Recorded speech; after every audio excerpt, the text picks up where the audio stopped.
bring it down to the edge of the bag. What you're going to do You want me to hold it up for you so they can is see? you're going to make a fold.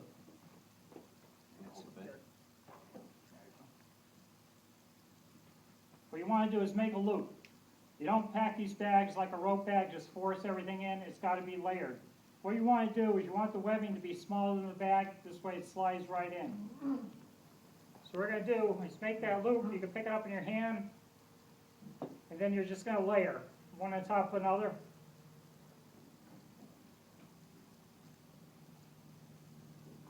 Can you see that? Yeah, it's hard to see. We'll go over it again.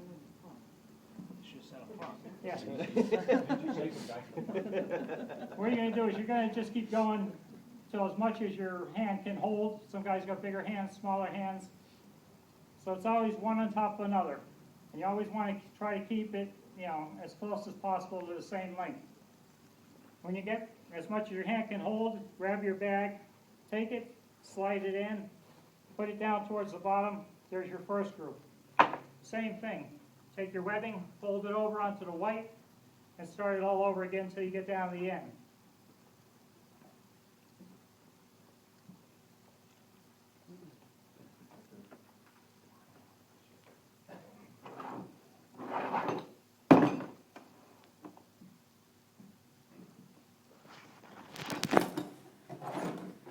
There's your second group.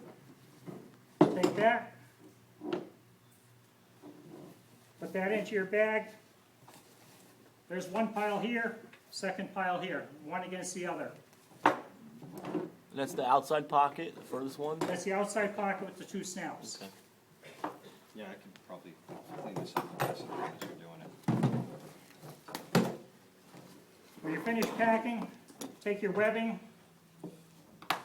put it in between the two snaps. This way when it comes out nice and even. If there's a bird's nest or anything else in there, where as you put it away, one got entangled with the other, they'll get caught on that snap, so when you pull it out, it'll probably come out nice and easy for you. When you get down to your hook, you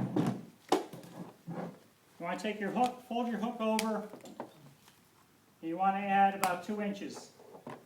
Distance between the bow of the hook here and the descender is about the average size of the windowsills that we have in our communities around here for the houses. You may go to one house we visited, this old mansion, and they had windowsills that were probably 20 inches. You could take a nap on them. But for the standard that we have, take your hook, fold it over, and add 2 inches.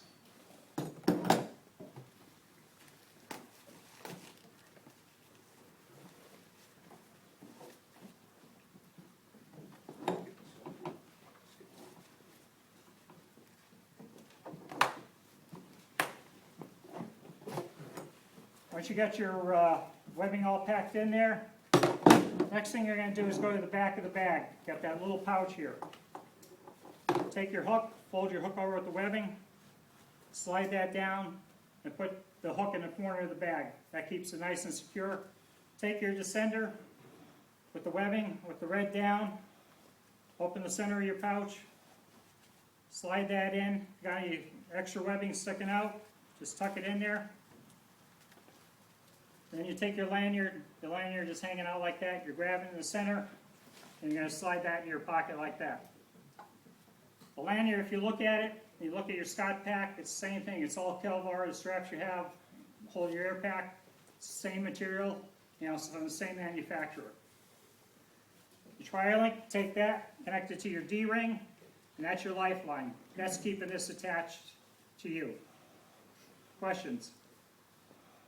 Seems like there's a lot, but we'll go over it. With all the people Again, that once we'll we get have. out there, it's easier.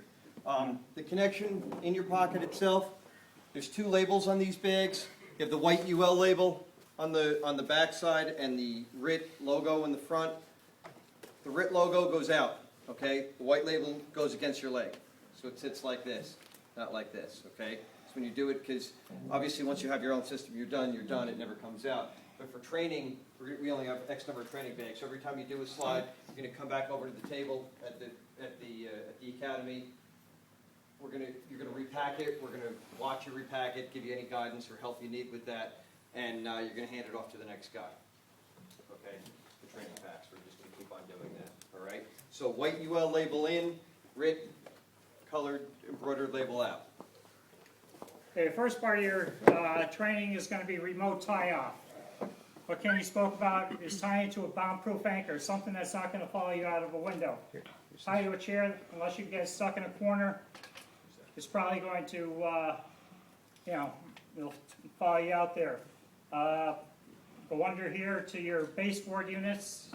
You got a copper pipe, might be able to hook that. That looks pretty secure. Think it'll hold? Probably. Looks like it's pretty tough. Thing what we're going to teach you with the ladder here is how to tie the knot. We call it hard on top, or HOT. With your hook, hard on top, let the webbing hang down like that. When you're holding your hook to tie off, keep your hand all the way up to the top of the eyelet here. You don't want your hand here, because as you're tying, you've got a chance of catching that finger. You make a quick knot in there, go out, no matter how strong you are, you're never going to pull yourself back in once that finger's caught in that webbing. You're going to be screaming out there.